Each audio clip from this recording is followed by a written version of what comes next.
बिस्मिल्लाहिर्रहमानिर्रहीम। अस्सलाम वालेकुम नाज़रीन, मैं अहमद फ़वाद हूँ। आप यूट्यूब चैनल देख रहे हैं। नाज़रीन, आज तारीख़ है 28 जनवरी और दिन है मंगल का। बड़ी इंपॉर्टेंट ख़बरों के साथ आज की व्लॉग में आप खिदमत में हाज़िर हुआ हूँ। सबसे पहली जो खबर आपके साथ मैंने शेयर करनी है वो है जी, पीका कानून आज मंजूर कर लिया गया है। ड्रैकोनियन लॉ इसे करार दिया जा रहा है सहाफ़ी तंजीमों की जानिब से। और पहली मरतबा मेरे ख़्याल से अब ऐसा हो रहा है जब से ये रजीम चेंज के हैं या मौजूदा चुनतखब हुकूमत जो कि फॉर्म 47 की इलास्टिक शलवार पहन कर आई है, इसके बाद जो सहाफ़ी हैं वो भी ऐसे सड़कों पर आए हैं और वो बोले हैं। और मेरे ख़्याल से अब शायद उनकी दुम पर पाँव आया है, तो इस वजह से वो भी बोल रहे हैं।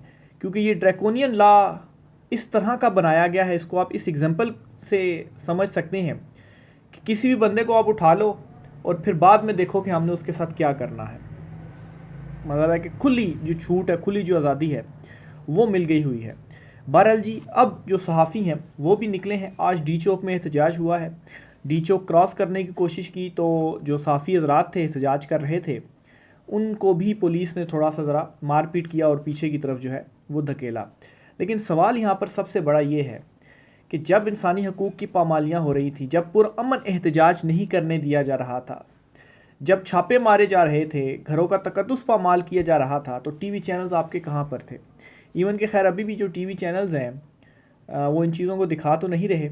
लेकिन सहाफ़ियों का एहतजाज इस एतबार से बहुत इंपॉर्टेंट है कि पहली मरतबा मीडिया इदारे के, मीडिया इंडस्ट्री के अंदर से जो आवाज़ है वो उठी है।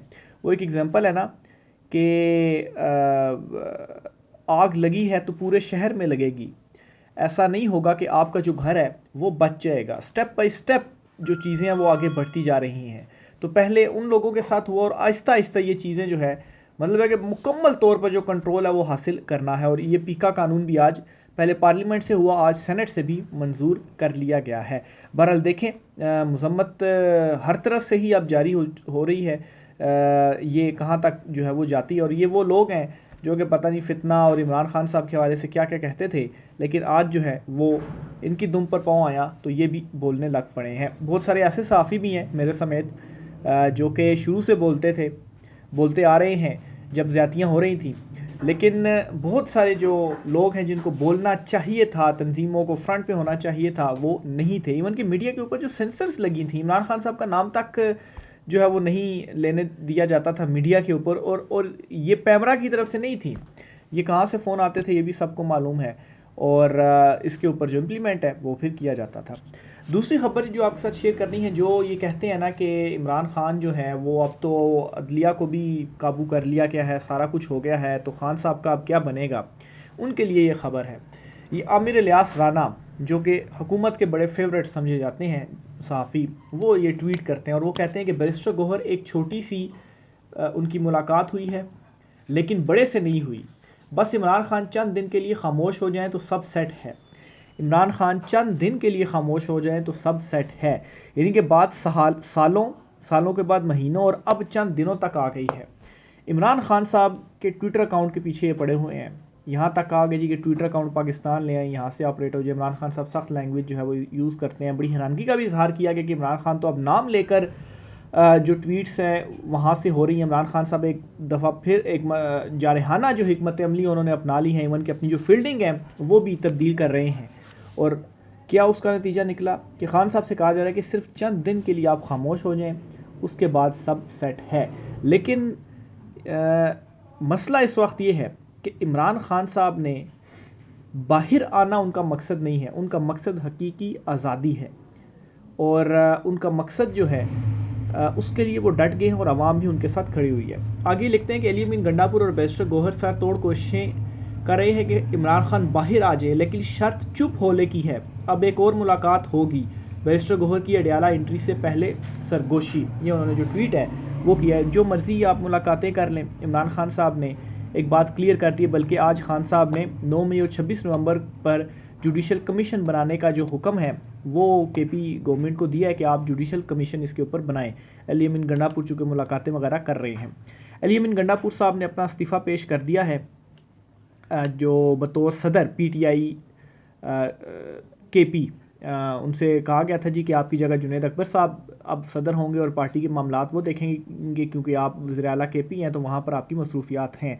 तो आज अडयाला जेल में उनका जो इस्तीफ़ा था उन्होंने वो पेश किया इमरान खान साहब को, और इमरान खान साहब ने वो इस्तीफ़ा मंजूर कर लिया है। और बाकी भी पार्टी की तंजीमें नो जो है वो की जा रही है। इवन के आलमी जो कमेटी एक बनाई गई है मामलात उठाने के लिए, उसकी भी आज तश्कील नो की गई है। जुल्फ़ी बुखारी को जो है और शहबाज गिल जो हैं, आतिफ़ खान जो हैं, इनको रिस्पॉन्सिबिलिटीज़ सौंपी गई हैं। तो ये बहुत बड़ी डेवलपमेंट हुई है। एक तरफ खान साहब से कहा जा रहा है कि आप खाली कुछ दिन के लिए आप खामोश कर रही हैं, दूसरी तरफ इमरान खान साहब मुसलसल अपनी जारहाना हिकमत अमली अपनाए हुए हैं और फ्रंट फुट पर इस वक्त इमरान खान साहब खेल रहे हैं। क्रीज से बाहर निकल कर इमरान खान साहब इस वक्त खेल रहे हैं। बल्कि मैं आपको ये बताता चलूँ कि हमेशा एक क्रिकेट के अंदर भी ये बात कही जाती है कि जब आपका मुखालिफ कप्तान डिफेंसिव मोड में चला जाता है तो जो दूसरा कप्तान होता है वो मज़ीद उसके ऊपर अटैक करता है, और उसकी जो थिंकिंग होती है वो ये होती है कि ये तो अब डिफेंसिव हो गया, यानी कि मुझ पर अटैक नहीं करेगा तो मैं इसको कैसे इसके ऊपर अटैक करूं। लेकिन जब दूसरी तरफ से भी अटैक होता है तो फिर जो मुखालिफ कप्तान होता है वो ये नहीं सोचता कि मैं इसके ऊपर अटैक कैसे करूँ, वो फिर ये सोचता है कि मैंने इसको काउंटर भी करना है। तो अटैकिंग क्रिकेट जो है वो इस वजह से उसको जो है वो सराहा भी जाता है, और अटैकिंग जो कप्तान होता था उसको भी क्रिकेट के अंदर सराहा जाता है। और हमेशा बल्कि ज़्यादातर जीत भी उसी कप्तान के ही हिस्से में आती थी। तो इमरान खान साहब जो हैं वो उन्होंने अपना जो अटैकिंग है स्टाइल वो अपना लिया है और मुसलसल जो है वो अब अटैक कर रहे हैं। एक और ख़बर जो आपके साथ शेयर करनी है जी, आज ये जी एक बड़ा तहलका खेज़ और हैरान कुन ख़बर सामने आई है मसनूई ज़हानत की दुनिया में। और चीन ने चैट बोट जो है वो एक बना लिया है, और ये डीप सीक एक है इनकी कंपनी, और इन्होंने AI असिस्टेंट्स जो है वो बनाई है। जिस तरह से चैट जो है वो GPT था, इसी तर्ज की चीन की जानिब से भी ये जो ऐप है वो क्रिएट की गई है। और इसने तहलका इसलिए मचा दिया है क्योंकि चैट GPT के मुकाबले में अब सबसे ज़्यादा अगर कोई ऐप डाउनलोड हो रही है तो वो ये ऐप हो रही है, और सबसे ज़्यादा इसका इस्तेमाल किया जा रहा है। इवन के टॉप ट्रेंड इस वक्त अगर कोई बनी हुई है तो वो ये है। इस पर ट्रंप ने हुक्म भी एक बड़ा दिया है, लेकिन पहले ये ख़बर मैं आपके साथ शेयर कर दूं ऐप से मुतल्लिक। फिर ट्रंप ने हुक्म क्या दिया है और इसका ओवरऑल क्या इम्पैक्ट पड़ने जा रहा है वो आपके साथ मैं शेयर करूंगा, इसलिए ये ख़बर भी मैंने आपके सामने रखी है। मसनूई ज़हानत AI की दुनिया में तहलका मच गया। चीनी चैट बोर्ड डीप सेक R1 ने बड़ों की जो मार्केट है वो बिठा दी है। मसनूई ज़हानत की ये मुफ्त एप्लीकेशन अमेरिका, बरतानिया और चीन में एप्पल के ऐप स्टोर पर टॉप ट्रेंड बन गई है। माइक्रोसॉफ्ट और मेटा जैसी अमेरिकी टेक और AI कंपनियों के जो एक शेयर्स थे वो इस वक्त गिर गए हैं। टेक कंपनियों के 550 अरब डॉलर से ज़्यादा इस वक्त डूब गए हैं, और इसके जो शेयर्स हैं वो बढ़ते जा रहे हैं। 60 लाख डॉलर की लागत से तैयार होने वाली चीनी चैट बोर्ड की मकबूलियत से अमेरिका में मसनूई ज़हानत से मुतल्लिक ऐप्स पर अरबों डॉलर की सरमायाकारी पर सवाल उठ गए हैं। अच्छा, ट्रंप ने जब हल्फ उठाया था ना, तो उसमें से जो उसने अपने एजेंडे का ऐलान किया था कि मैं ये काम करूँगा, उसमें एक उसने ये जो मसनूई ज़हानत से रिलेटेड और टेक्नोलॉजी से रिलेटेड जो शोबा है इसमें अरबों डॉलर की सरमायाकारी का जो ऐलान था वो उसने किया था। और ट्रंप ने आते साथ जो जंगें बंद करने का ऐलान किया था उसकी जो सबसे बड़ी रीज़न थी वो भी यही थी कि वो माशी एतबार से अब ख़ुद को मज़ीद मुस्तहकम करना चाहता है। यानी कि अभी भी वो मुस्तहकम है, लेकिन चूँकि वो मुकाबले में है, और मुकाबला इस वक्त किसके साथ है, उसका चीन के साथ है। और इस वक्त चीन वो वाहिद मुल्क है जो टक्कर दे रहा है अमेरिका को, और माशी एतबार से वो जो टक्कर है वो दे रहा है। और चीन की हमेशा ये हिस्ट्री रही है कि उसने अपनी चौधराहट को बरकरार रखने के लिए दो एग्जांपल्स आपके साथ शेयर करूंगा, एक हवावे की और एक टिकटॉक की। हवावे कंपनी जो थी बड़ी तेज़ी से ऊपर आ रही थी, इवन कि अमेरिकन कंपनीज़ को वो टक्कर दे रही थी और सेल्स उसकी ऊपर आ रही थी, लेकिन फिर उसके बाद उस पर पाबंदियाँ लगी, चिप्स पर पाबंदियाँ लगी, और वो कंपनी का जो भट्टा था वो बिठाया गया। इसी तरह से टिकटॉक, यानी कि इस वक्त टेक्नोलॉजी की दुनिया में, सोशल मीडिया की दुनिया में, सोशल ऐप्स की दुनिया में आप देखें तो अमेरिका की इजारादारी है। यूट्यूब, फेसबुक, गूगल, आपका ट्विटर, ये सब किसकी एप्लीकेशन है? सब अमेरिका की एप्लीकेशन है। पूरी दुनिया में ये जो है वो यूज़ होती हैं। लेकिन टिकटॉक तर्ज की कोई एप्लीकेशन जो है, कोशिश की गई, इवन के शॉर्ट्स के ऑप्शन यूट्यूब पर भी आए, फेसबुक के ऊपर भी आए, लेकिन उसके बावजूद टिकटॉक का जो यूज़ था वो अपनी जगह पर कायम रहा। उसके ऊपर क्या कर दिया गया, पाबंदी लगा दी गई ताकि उसको जो है वो नीचे गिराया जाए। और अब कोशिशें ये हो रही हैं कि 50% शेयर अगर जो टिकटॉक है वो बेच देता है तो उसके बाद उसके ऊपर से जो पाबंदियाँ हैं वो हट जाएंगी। और उसकी जो रीज़न है वो ये है कि शेयर्स अगर ये अमेरिकन को या अमेरिका की किसी कंपनी को बेच देता है तो उनकी जो अजारादारी है वो कायम रहेगी। अब जब चीन की जानिब से ये चैटबॉट सामने आई है तो इस पर ट्रंप ने हुक्म दिए हैं जी, अपने जो ये मसनूई ज़हानत और जो टेक्नोलॉजी से रिलेटेड हैं, कि हमें जो है वो इस पर काम करना पड़ेगा, हमें इस पर काम करना पड़ेगा और इसमें सुस्ती नहीं दिखानी और इस चीज़ में हमने आगे निकलना है। और उसको ये अच्छी तरीके से मालूम है कि जब तक इन चीज़ों के ऊपर काम नहीं होगा और इन में अपनी जो ग्रिप है जो कि मजबूत है, ज़ाहिर सी बात है अभी भी चीन अमेरिका के मुकाबले में उसकी जो इकॉनमी है वो उस तरह से नहीं है, लेकिन बड़ी तेज़ी से चीन जो है वो ऊपर आ रहा है और बड़ी खामोशी से अपना जो काम है वो कर रहा है। इवन के चीन को इस ये जो सदी है ये सदी चीन की सदी जो है वो करार दी जाती है। और नेक्स्ट सुपर पावर के तौर पर अगर किसी को देखा जाता है तो वो चाइना को देखा जाता है। तो ये अजारादारी और चौधराहट को बरकरार रखने के लिए ट्रंप की जानिब से बड़े जो अहकामात हैं वो सामने आए हैं।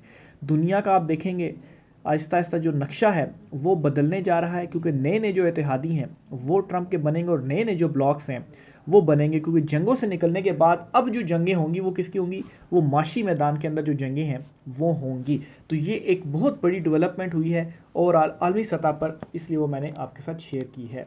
आगे चलते हुए जी, अली अमीन गंडापुर साहब का इस्तीफे खबर आपके साथ मैं शेयर कर चुका हूँ जी। सुप्रीम कोर्ट ऑफ पाकिस्तान से एक बड़ी खबर है। सुप्रीम कोर्ट से खबर ये है कि एडिशनल रजिस्ट्रार सुप्रीम कोर्ट नज़र अब्बास को ओहदे पर बहाल कर दिया गया है।